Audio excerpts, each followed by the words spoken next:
আসসালামু আলাইকুম। নমস্কাৰ বন্ধু বান্ধৱীসকল, মোৰ অন্য এটি ভিডিঅ'লৈ আপোনালোকক স্বাগতম জনাইছো। মই আজি আপোনালোকৰ সৈতে কথা পাতিম গুৱাহাটী বিশ্ববিদ্যালয়ৰ অধীনৰ থাৰ্ড ছেমিষ্টাৰৰ MDC পেপাৰখনৰ বিষয়ে। ঠিক আছে, বলক আমি ভিডিঅ'টো মাজলৈ আগবাঢ়ো।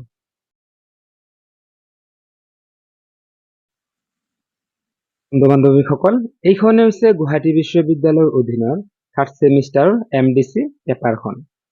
এই পেপাৰখন লিখিছে ডক্টৰ দীপেন দাস। এও জ্যেষ্ঠ সহকাৰী অধ্যাপক, ৰাজনীতি বিজ্ঞান বিভাগ, ৰাধা গোবিন্দ বৰুৱা মহাবিদ্যালয়, গুৱাহাটী। আৰু এই পেপাৰখন পাব্লিছ কৰিছে অশোক পাব্লিকেশ্যন। আৰু বন্ধু বান্ধৱীসকল, আপোনালোকে নিশ্চয় দেখাই পাইছে এই পেপাৰখনত মুঠ অধ্যায় আছে 3টা, যেনে বিশ্বায়ন, প্ৰেক্ষাপট, দ্বিতীয় অধ্যায় হৈছে বিশ্বায়নৰ চালিকা শক্তি, তৃতীয় অধ্যায় হৈছে বিশ্বায়নৰ প্ৰেক্ষাপটত উন্মোচিত বিষয়সমূহ।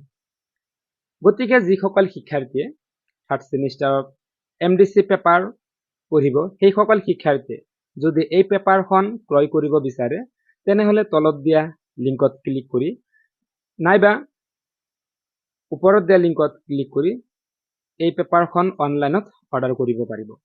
আৰু যিসকল শিক্ষাৰ্থীয়ে মোৰ এই ভিডিঅ'টো প্ৰথমবাৰৰ বাবে চাই আছে, সেইসকল শিক্ষাৰ্থীয়ে যদি ইউটিউব চেনেলতে চাই আছে, তেনেহলে মোৰ ইউটিউব চেনেলটো সাবস্ক্ৰাইব কৰিবলৈ, আৰু যিসকল শিক্ষাৰ্থীয়ে মোৰ এই ভিডিঅ'টো ফেচবুক পেজতে চাই আছে, সেইসকল শিক্ষাৰ্থীক মোৰ এই পেজটো ফলো কৰিবলৈ অনুৰোধ জনালো, মোৰ প্ৰতিটো ভিডিঅ'ৰ আপডেট পোৱাৰ বাবে।